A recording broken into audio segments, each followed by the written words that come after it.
C3 glomerulopathy is a rare glomerular disease, but during the last years, in our practice as adult or pediatric nephrologists, we see more and more patients with C3G. This may be due to better understanding and diagnosis of this condition. Some patients respond and improve under treatment, but some will reach end-stage renal disease requiring dialysis and kidney transplantation.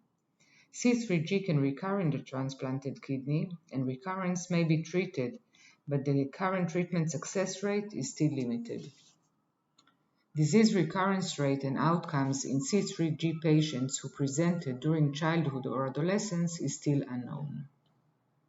The aim of our study was to retrospectively describe our cohort of childhood onset C3G patients,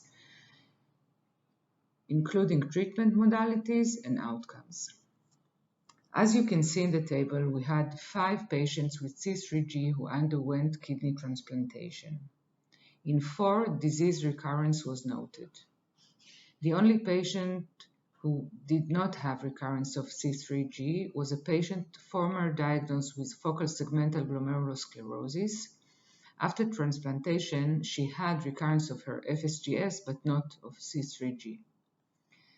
The other patients were treated. 2 patients were treated with eculizumab with success. Both patients were positive for factor H antibodies.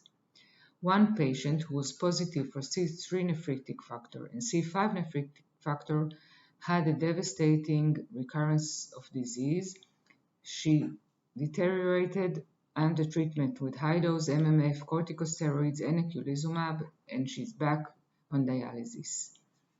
1 patient had only biopsy signs of disease recurrence. This biopsy was performed due to BK nephropathy and showed C3 deposits in a pattern of dense deposit disease with no clinical signs, even now 2.5 years after transplantation.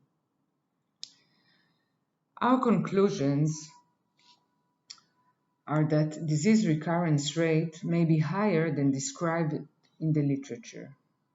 New promising treatments are now under clinical trials, and hopefully these treatments will be proven for safe transplant in C3G patients.